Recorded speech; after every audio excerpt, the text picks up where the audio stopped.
Preposition নম্বর 45 এ আমরা দেখব প্রতিকার শব্দের সাথে কি প্রিপজিশন বসে। প্রতিকার শব্দ দিয়ে আমরা যে শব্দগুলো পাই রেমেডি, নাউন, কিউর, ফর বসে।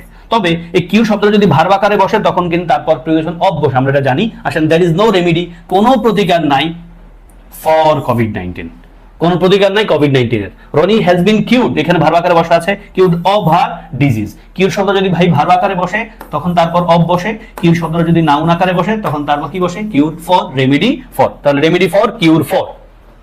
প্রত্যাশা করা অর্থে যে শব্দগুলো তাদের পর প্রিপজিশন अगेन কি বসে?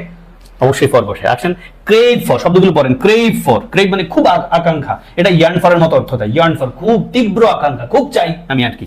Crave for, desire for, long for, hope for, wish for. আসেন, হি লংড ফর, লং শব্দটা দেখে কিন্তু আবার ভাব মানে অ্যাজেটিভ ভাববেন না। লং শব্দটা এখানে প্রত্যাশা করা। হ্যাঁ, হি লংড ফর ফেম, সে প্রত্যাশা করে সুখ্যাতি, বিখ্যাত মানে বিখ্যাত হতে চায় সে, এমনটা বোঝায়। এন্ড দেন আসেন একই রকম অর্থে যে শব্দগুলো অ্যাডজেক্টিভ, এদের পর প্রিপজিশন টু বসে। দেখেন analogous to, akin to, similar to, akin to দিয়ে পরীক্ষার প্রশ্ন আসছে। his assignment, তার অ্যাসাইনমেন্টটা is akin to mine, mine মানে হলো my assignment, his assignment is akin to my assignment means his assignment is akin to mine, akin to একই রকম, একই ধরনের।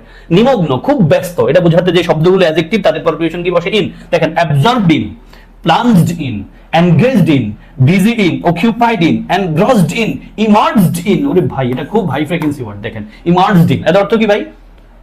নিমগ্ন থাকা, খুব ব্যস্ত থাকা। শব্দগুলো অ্যাডজেক্টিভ তাদের পর প্রিপজিশন কি বসে? ইন বসে। He is engaged in writing a book, সে একটা বই লেখায় খুব করে ব্যস্ত।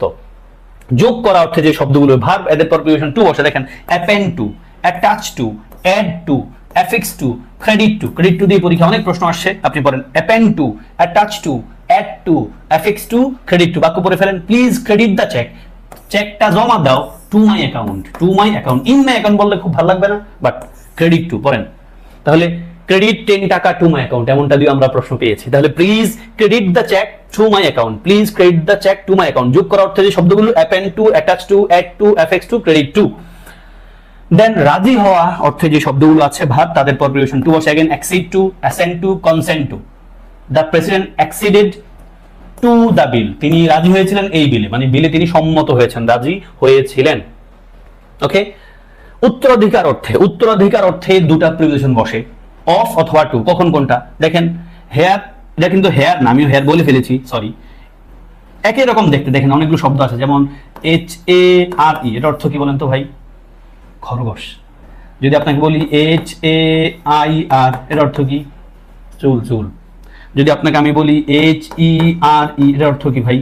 হিয়ার, এখানে। যদি আমি আপনাকে বলি HEAR, এর অর্থ কি ভাই? শোনা।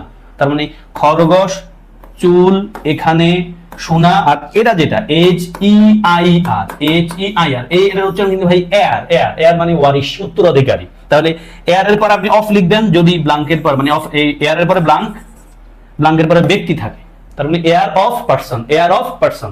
আর এয়ার টু কোন একটা জিনিস, লাইক সম্পত্তি। তাহলে বাক্য দেখেন, he is the heir of his father, সে হলো তার বাবার উত্তরাধিকার, মানে বাবার পূর্বসূরি, এমনটা বোঝাচ্ছে। পূর্বসূরি না তো, মানে উত্তরসূরি। তাহলে he is the heir of his father, সে হলো তার বাবার ওয়ারিশ, এয়ার অফ সামওয়ান। আর he is the heir to his uncle's property, সে তার আঙ্কেলের সম্পত্তির মালিক, ওয়ারিশ। তাহলে heir of someone, heir to something, এমনটা বোঝায়। Frequently asked confusing some sentences, যেগুলো পরীক্ষা আসে, এগুলো খুব ভালো করে অ্যাটেনশন দেন, এগুলো পড়ে ফেলেন। ওপেন, পরীক্ষা আসছে অনেকবার, বিশেষ পরীক্ষা আসছে ভাই, কারেকশন আকার আসছে। Open at page 25, I read with an excellent teacher, write with pen, write in and write on paper. There are 3 members on the committee, members on the committee. আশা করি সবকিছু আপনি ক্লিয়ার বুঝতে পেরেছেন।